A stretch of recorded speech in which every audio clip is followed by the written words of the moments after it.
നമുക്ക് ഡൈനിങ് സ്പേസിൻ്റെ ഡീറ്റെയിലിങ്ങിലേക്ക് വരികയാണെങ്കിൽ 8 പേർക്ക് ഒരേ സമയത്ത് ഇരിക്കാൻ പറ്റുന്ന രീതിയിലാണ് ഈ ഒരു ഡൈനിങ് ടേബിൾ സെറ്റ് അറേഞ്ച് ചെയ്തിരിക്കുന്നത്. ചെയറുകളെല്ലാം അപ്പോൾസ്റ്ററി വർക്ക് ചെയ്തിരിക്കുകയാണ്. നല്ലൊരു കളർ പാലറ്റാണ് ചെയറുകൾക്ക് നൽകിയിരിക്കുന്നത്. കൗണ്ടർ ടോപ്പ് ആർട്ടിഫിഷ്യൽ മാർബിൾ വരുന്ന തരത്തിലുള്ള കൗണ്ടർ ടോപ്പുള്ള ടേബിളാണ് ഇവിടെ ചെയ്തിരിക്കുന്നത്. വാൾ ഡെക്കോർ നമ്മൾ നോക്കുകയാണെങ്കിൽ ഇവിടെ ഇതേപോലെ വുഡൻ ബീഡിങ്ങുകൾ കൊടുത്തിട്ട് സെൻറ്റർ ഭാഗത്ത് വാൾപേപ്പർ ചെയ്തിരിക്കുകയാണ്. അതിൽ 2 വാൾ ലൈറ്റുകൾ നൽകിയിട്ടുണ്ട്. നേരെ ഈ ഭാഗത്തേക്ക് വരികയാണെങ്കിൽ ഒരു കോർട്ട്യാർഡ് സ്പേസ് ഇവിടെ അറേഞ്ച് ചെയ്തിട്ടുണ്ട്. അതിൽ പെബിൾസും കാര്യങ്ങളെല്ലാം നിറച്ച് വെച്ചിട്ടുണ്ട്.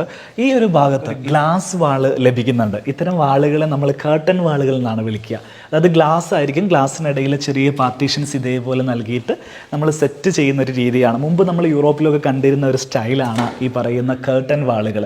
ആ ഒരു സ്റ്റൈൽ ഇവിടെ ചെയ്തിട്ടുണ്ട്. ഇത് അലുമിനിയമാണ് ചെയ്തിരിക്കുന്നത്. ഈ ഒരു സ്പേസും ഡബിൾ ഹൈറ്റിലാണ് ചെയ്തിരിക്കുന്നത്. നമ്മൾ സീലിംഗിലേക്ക് നോക്കുകയാണെങ്കിൽ ഒരു വുഡൻ സീലിംഗ് ആണ് നമുക്ക് കാണാൻ സാധിക്കുക. ജിപ്സം പ്ലസ് വുഡൻ കോമ്പിനേഷനാണ് സീലിംഗിൽ ചെയ്ത് വെച്ചിരിക്കുന്നത്. സീലിംഗിൽ നിന്നും താഴോട്ട് ഹാങ് ചെയ്ത് നിൽക്കുന്ന രീതിയിൽ ഒരു ഹാങ്ങിങ് ലൈറ്റ് നൽകിയിട്ടുണ്ട്.